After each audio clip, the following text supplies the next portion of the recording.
ಓಂ ಮಹಾಗಣಪತಿಂ ಮಹಾಸೋದರಂ ಮಹಾನಾಟ್ಯವಿಶಾರದಂ ಮಹಾಮಾರ್ಗದರ್ಶನಂ ಮಹಾಕರ್ಮಾಧ್ಯಕ್ಷಂ ಮಹಾಕುಲಧರ್ಮವಿವರ್ಧನಂ.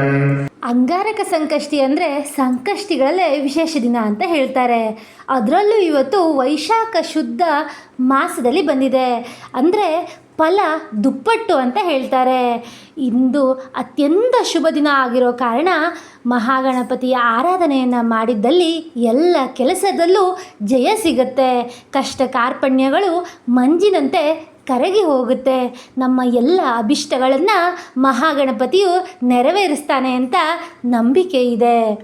ಈ ದಿನ ಪೂಜೆ ಉಪವಾಸ ಯಾವುದನ್ನು ಮಾಡೋದಕ್ಕೆ ಸಾಧ್ಯವಾಗದಿದ್ದರೂ, ದೇವರ ದರ್ಶನವನ್ನು ಮಾಡೋದಕ್ಕೆ ಹೋಗೋದಕ್ಕೆ ಸಾಧ್ಯವಾಗದಿದ್ದರೂ ಕೂಡ ಈ ಪವಿತ್ರವಾದಂತಹ ಮಹಾಗಣಪತಿಯ ಅಂಗಾರಕ ಸಂಕಷ್ಟ ಚತುರ್ಥಿಯ ವಿಶೇಷ ಮಂತ್ರವನ್ನು ಕೇಳೋದ್ರಿಂದ, ಹೇಳೋದ್ರಿಂದ, ಪಠಿಸೋದ್ರಿಂದ ಆ ಎಲ್ಲ ಪುಣ್ಯಗಳು ನಮಗೆ ದೊರೆಯುತ್ತೆ.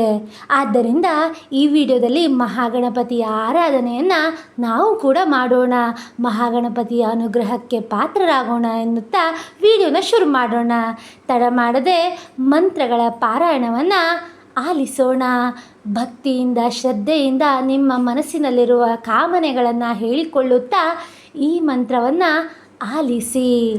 ಓಂ ಮಹಾಗಣಪತಿಂ ಮಹಾಸೋದರಂ ಮಹಾನಾಟ್ಯವಿಶಾರದಂ ಮಹಾಮಾರ್ಗದರ್ಶನಂ ಮಹಾಕರ್ಮಾಧ್ಯಕ್ಷಂ ಮಹಾಕುಲಧರ್ಮವಿವರ್ಧನಂ.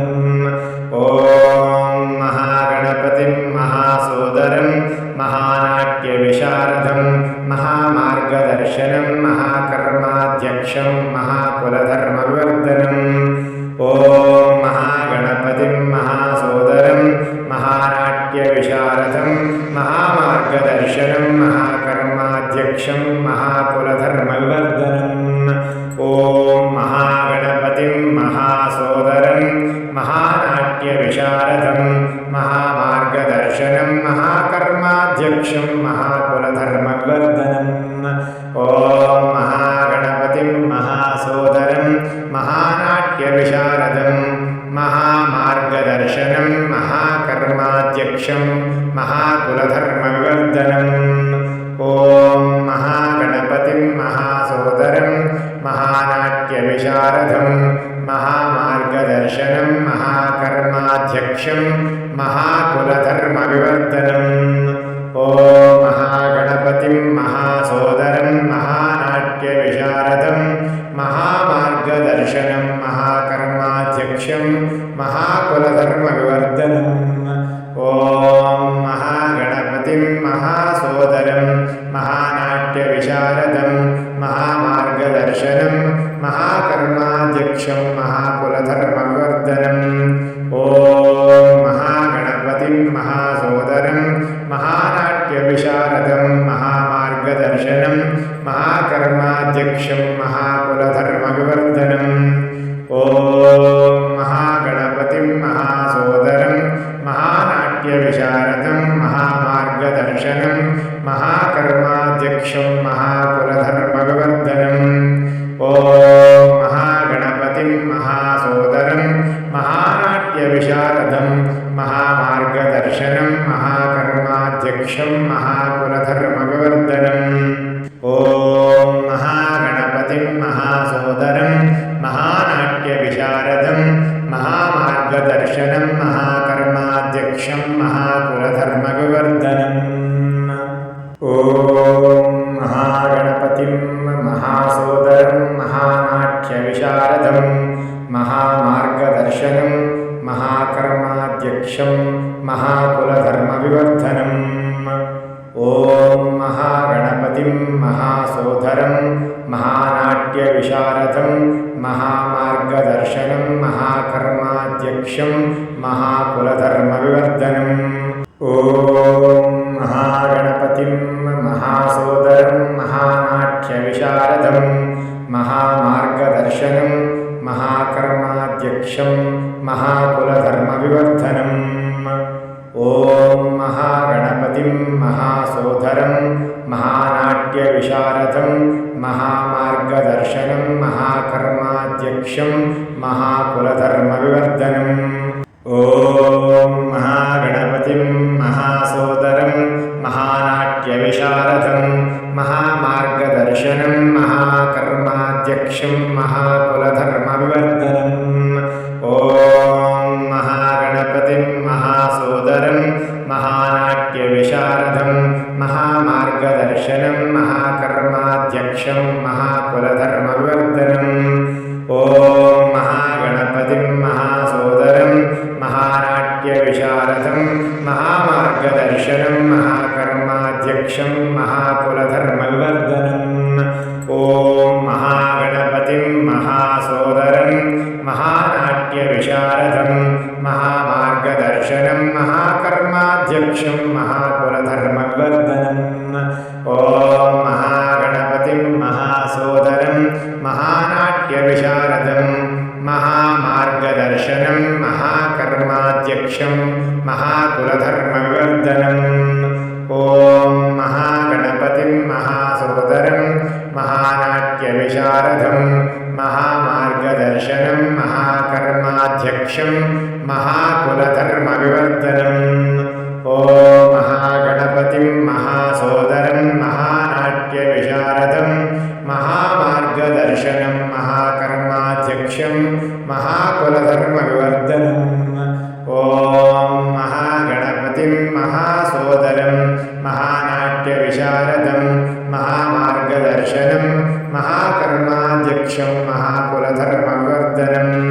ಓಂ ಮಹಾಗಣಪತಿಂ ಮಹಾಸೋದರಂ ಮಹಾನಾಟ್ಯವಿಶಾರದಂ ಮಹಾಮಾರ್ಗದರ್ಶನಂ ಮಹಾಕರ್ಮಾಧ್ಯಕ್ಷಂ ಮಹಾಕುಲಧರ್ಮವಿವರ್ಧನಂ.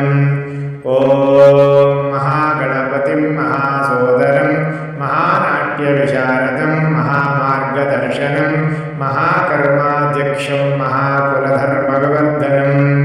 ಓಂ ಮಹಾಗಣಪತಿಂ ಮಹಾಸೋದರಂ ಮಹಾನಾಟ್ಯವಿಶಾರದಂ ಮಹಾಮಾರ್ಗದರ್ಶನಂ ಮಹಾಕರ್ಮಾಧ್ಯಕ್ಷಂ ಮಹಾಕುಲಧರ್ಮವಿವರ್ಧನಂ.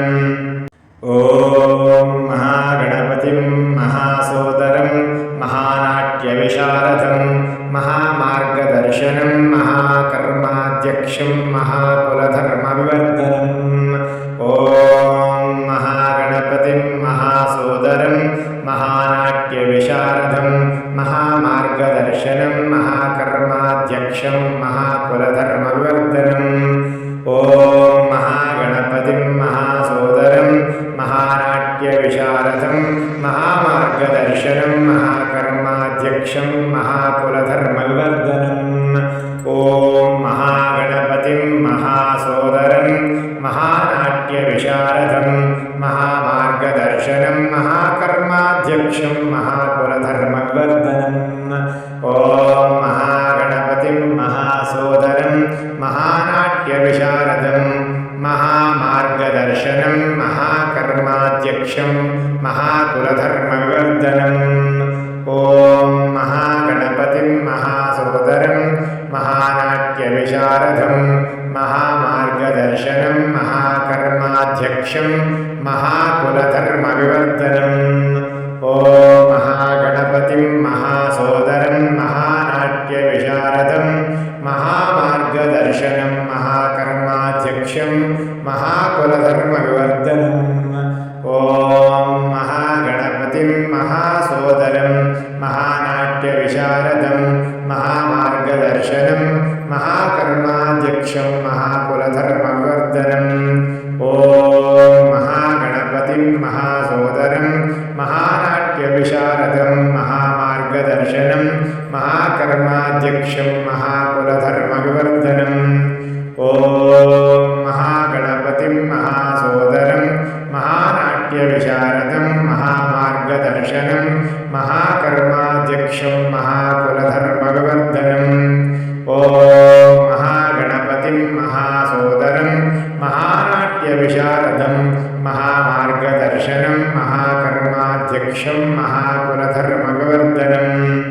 ಓಂ ಮಹಾಗಣಪತಿಂ ಮಹಾಸೋದರಂ ಮಹಾನಾಟ್ಯವಿಶಾರದಂ ಮಹಾಮಾರ್ಗದರ್ಶನಂ ಮಹಾಕರ್ಮಾಧ್ಯಕ್ಷಂ ಮಹಾಕುಲಧರ್ಮವಿವರ್ಧನಂ.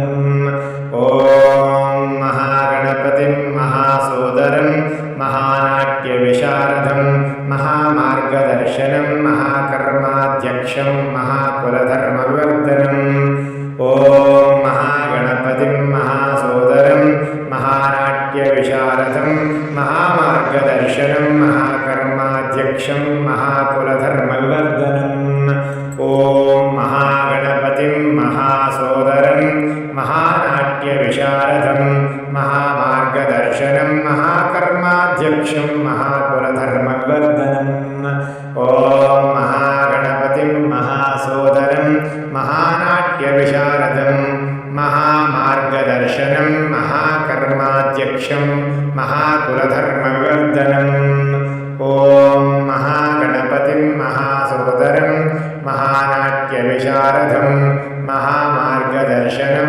महाकर्माध्यक्षं महाकुलधर्मविवर्धनम् ॐ महागणपतिं महासोदरं महानाट्यविशारदं महामार्गदर्शनं महाकर्माध्यक्षं महाकुलधर्मविवर्धनम् ॐ महागणपतिं महासोदरं महानाट्यविशारदं महामार्गदर्शनं महाकर्माध्यक्षं महाकुलधर्मविवर्धनम् ॐ महागणपतिं महासोदरं महानाट्यविशारदं महामार्गदर्शनं महाकर्माध्यक्षं महाकुलधर्मविवर्धनम् ॐ महागणपतिं महासोदरं महानाट्यविशारदं महामार्गदर्शनं महाकर्माध्यक्षं महाकुलधर्मविवर्धनम् ॐ महागणपतिं महासोदरं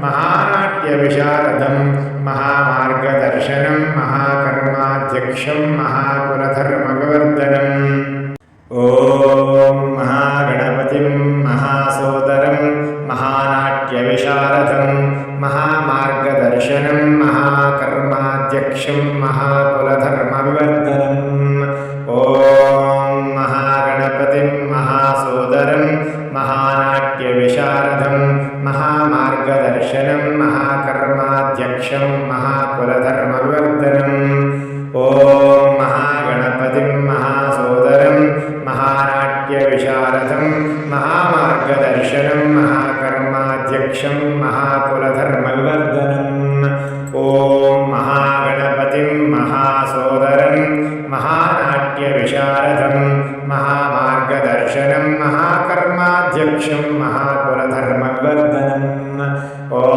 महागणपतिं महासोदरं महानाट्यविशारदं महामार्गदर्शनं महाकर्माध्यक्षं महाकुलधर्मविवर्धनम् ॐ महागणपतिं महासोदरं महानाट्यविशारदं महामार्गदर्शनं महाकर्माध्यक्षं महाकुलधर्मविवर्धनम् ॐ महागणपतिं महासोदरं महानाट्यविशारदं महामार्गदर्शनं महाकर्माध्यक्षं महाकुलधर्मविवर्धनम् ॐ महागणपतिं महासोदरं महानाट्यविशारदं महामार्गदर्शनं महाकर्माध्यक्षं महाकुलधर्मविवर्धनम् ॐ महागणपतिं महासोदरं महानाट्यविशारदं महामार्गदर्शनं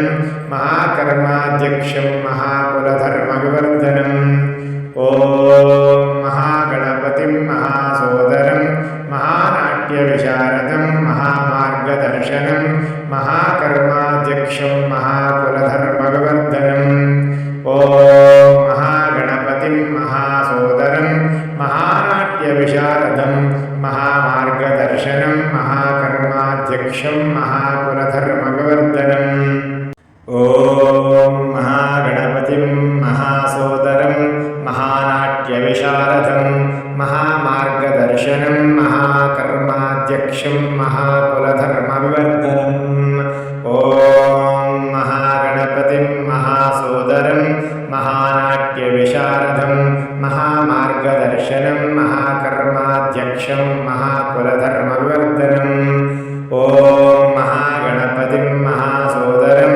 महानाट्यविशारदं महामार्गदर्शनं महाकर्माध्यक्षं महाकुलधर्मविवर्धनम्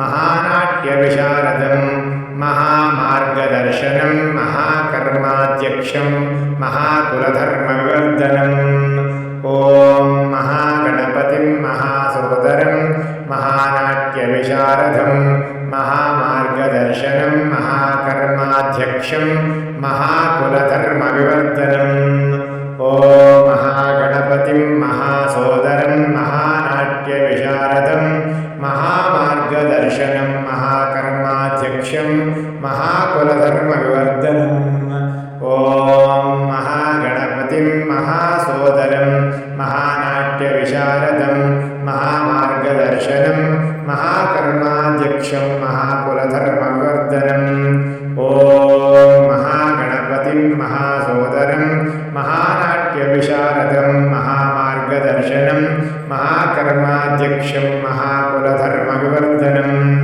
ॐ महागणपतिं महासोदरं महानाट्यविशारदं महामार्गदर्शनं महाकर्माध्यक्षं महाकुलधर्म